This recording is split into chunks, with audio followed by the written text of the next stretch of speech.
நான் முன்னவே சொன்ன மாதிரி இந்த பேசிக் ஹெல்த் செக்கப், அதாவது ஃபுல் பாடி ஹெல்த் செக்கப்பில் ஃபஸ்ட்டு நீங்கள் பார்க்க வேண்டியது ஹைட்டு, வெயிட்டு. உங்களோட ஹைட் இப்போ ஒரு 165 சென்டிமீட்டர் இருக்குது அப்படின்னா வெயிட் வந்து 65 கேஜி இருக்கலாம். உங்களோட ஹைட்டில் இருந்து -100 பண்ணும்போது என்ன வேல்யூ வருதோ அதுதான் உங்கள் வெயிட்டாக இருக்கணும். இப்போ நான் வந்து 166 சென்டிமீட்டர் இருக்கேன், அப்போ வந்து நான் வந்து 66 கேஜிக்குள்ளே இருக்கணும். நான் 85 கிலோ இருக்கேன் அப்படின்னா நியர்லி 19 கேஜி எக்ஸ்ட்ரா இருக்கேன் அப்படின்றது அர்த்தம். ஸோ ஹைட் வெயிட் செக் பண்ணணும். அப்புறம் பிபி, பல்ஸு, ரெஸ்பிரேஷன், SpO2, பிளட்டில் ஆக்சிஜன் சேச்சுரேஷன் எவ்வளோ இருக்குது. இது நம்ம கோவிட் வந்தப்போ எல்லாருக்குமே தெரியும். பிலோ 90 போச்சு அப்படின்னாலே ஹாஸ்பிட்டலில் அட்மிஷன் ஆகிட்டு இருந்தாங்க. ஸோ பிபி 120/80 அப்படிங்கிறது நார்மல். பல்ஸு 72 எக்ஸாக்ட்லி, பட் 60லேருந்து 100 வரைக்கும் இருக்கலாம்.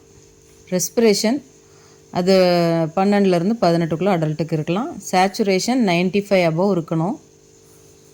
இது வந்து நிறைய ஸ்மோக் பண்ணுறவங்களுக்கு 95க்கு கம்மியாக தான் இருக்கும். COPD இருக்கிறவங்களுக்குலாம் 95 கம்மியாக இருக்கும். பட் அட்லீஸ்ட் 98 to 100 இருக்குது அப்படின்னா ஓகே, நார்மல் அப்படின்னு சொல்லலாம். அப்புறம் லிப்பிட் ப்ரொஃபைல் பார்ப்பாங்க. இது வந்து ரத்தத்தில் எடுக்கக்கூடிய பிளட் டெஸ்ட் தான் இந்த லிப்பிட் ப்ரொஃபைலு. இதில் வந்து LDL அப்படின்னு சொல்லுவாங்க, லோ டென்சிட்டி லிப்போப்ரோட்டீன். இது 100க்கு மேலே இருக்கக்கூடாதுங்கிறது தான் நான் இங்கே மென்ஷன் பண்ணியிருக்கேன். 100க்கு மேலே இருக்கக்கூடாது. ட்ரைக்ளிசரைடு 150க்கு மேலே இருக்கக்கூடாது. கொலஸ்ட்ரால் 200க்கு மேலே இருக்கக்கூடாது. 50 டிஃப்ரென்ஸில் இருக்கணுங்கிறதுக்காக இந்த ஆர்டரில் எழுதியிருக்கேன். LDL, ட்ரைக்ளிசரைடு, கொலஸ்ட்ரால் 100, 150, 200க்கு மேலே போச்சு அப்படின்னா ஹார்ட் ப்ராப்ளம் வர்றதுக்கு வாய்ப்பு இருக்குது.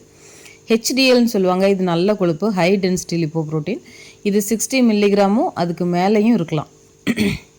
அப்புறம் சுகர் டெஸ்ட்டில் ஃபாஸ்டிங்கில் பார்த்திங்கன்னா 100லேருந்து 125க்குள்ளே இருக்குது அப்படின்னா நீங்கள் ப்ரீ டயபெட்டிக், எனி டைம் உங்களுக்கு சுகர் வரலான்றது அர்த்தம்.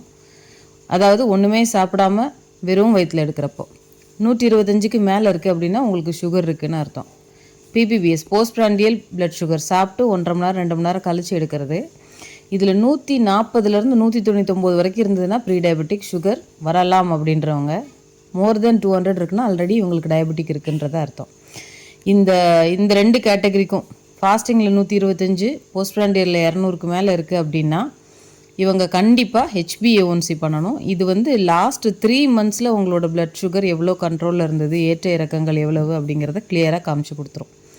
இது போக நீங்கள் ஹார்ட் செக்கப் பண்ணிக்கிறதுக்கு ஒரு ECG எடுத்தால் போதும். ECGயில் சேஞ்சஸ் இருந்துச்சுன்னா மட்டும் எக்கோ பண்ணிக்கலாம். இது வந்து ஒரு பேசிக்கான ஃபுல் பாடி செக்கப்பு. இந்த ஃபுல் பாடி செக்கப்பில் எல்லாமே கம்ப்ளீட்டாக இருக்குது அப்படின்னு சொன்னால் ஃபர்தராக நீங்கள் அடிஷ்னல் செக்கப் மோஸ்ட்லி தேவைப்படாது. இல்லை இந்த டெஸ்ட்டில் ஏதாவது வேரியேஷன்ஸ் இருக்குது, அப்நார்மல் இருக்குது அப்படின்னா மட்டும் நம்ம அடிஷ்னல் செக்கப் பண்ணிக்கிறது அவசியம். அடிஷ்னல் செக்கப் என்னென்னன்றது பார்ப்போம். அடிஷ்னலாக லிவர் ஃபங்க்ஷன் டெஸ்ட் அப்படின்னு சொல்லுவாங்க. இது வந்து கல்லீரல் பார்க்குறது. இது ரெண்டுமே வந்து பிளட் டெஸ்ட் தான். கல்லீரல், சிறுநீரகம் ரெண்டையும் பிளட் டெஸ்ட்லேயே பார்த்துடலாம். இந்த லிவருக்கு வந்து லிவர் ஃபங்க்ஷன் டெஸ்ட் பார்ப்பாங்க. இதில் இருக்கக்கூடிய இந்த ஆல்புமின், பிலிருபின், ஆல்கலின் பாஸ்பேட்டஸ் இது எல்லாமே கல்லீரலில் பார்க்கக்கூடிய ஒரு முக்கியமான விஷயங்கள். அது மாதிரி கிட்னியில் பார்த்திங்கன்னா serum creatinine, glomerular filtration rate, blood urea nitrogen, albumin creatine ratio, இது எல்லாமே கிட்னியில் பார்க்கக்கூடிய பிளட் டெஸ்ட்டு. இது வந்து நம்ம பேசினப்போ எது அப்நார்மல் வேல்யூஸ் ஏதாவது இருந்தால் மட்டும் இதெல்லாம் செக்கப் பண்ணால் போதும். ஹார்ட்டில் ஏதாவது ECGயில் சேஞ்சஸ் இருந்துச்சுன்னா எக்கோ, ட்ரெட்மில் பண்ணணும். ட்ரெட்மில் பண்ணதுக்கப்புறம் ஒருவேளை இந்த ட்ரெட்மில்லையும் உங்களுக்கு பிரச்சனை இருக்குது அப்படின்னு தெரிஞ்சால் மட்டும் ஆன்ஜியோ பண்ணிவிட்டு ஏதாவது பிளாக் இருக்கா, எந்த இடத்துல பிளாக் இருக்குது அப்படிங்கிறது இது வந்து ஃபர்தராக பண்ண வேண்டிய டெஸ்ட்டு. அதுக்கப்புறம் ஆன்ஜியோ அப்படிங்கிறது ஆன்ஜியோகிராம், அதாவது விஷுவலைஸ் பண்ணுறது ஹார்ட்டை. அப்புறம் ரொம்ப எக்ஸ்ட்ரீமாக உடல் சோர்வு இருக்கிறவங்க தைராய்டு டெஸ்ட்டும், அவங்க வந்து ரத்த சோர்வு இருக்கா அப்படிங்கிறத பார்க்கணும். அனீமியா அப்படின்னு சொல்லுவாங்க. ஆண்களுக்கு 13.8லேருந்து 17.2 வரைக்கும் அயன் இருக்கணும், அதாவது ஹீமோக்ளோபின். பெண்களுக்கு 12.1 to 15.1. இதை விட ரொம்ப கம்மியாக இருந்தால் அனீமியான்னு சொல்லுவாங்க. அனீமியாவும் தைராய்டும் இருந்தால் மோஸ்ட்லி நடந்தாலே மூச்சு வாங்கும், உடல் சோர்வு இருக்கும். அவங்க வந்து அடிஷ்னலாக இந்த 2 டெஸ்ட்டும் பண்ணிக்கணும்.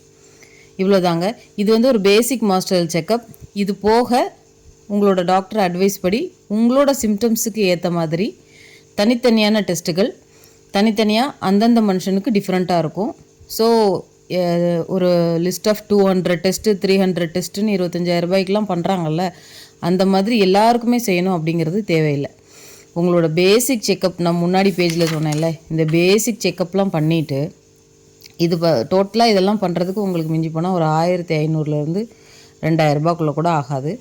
இதெல்லாம் பண்ணிவிட்டு இதில் பிரச்சனை இருக்கிறவங்க மட்டும் ஃபர்தராக அடிஷ்னல் செக்கப் பண்ணாலே போதுமானது.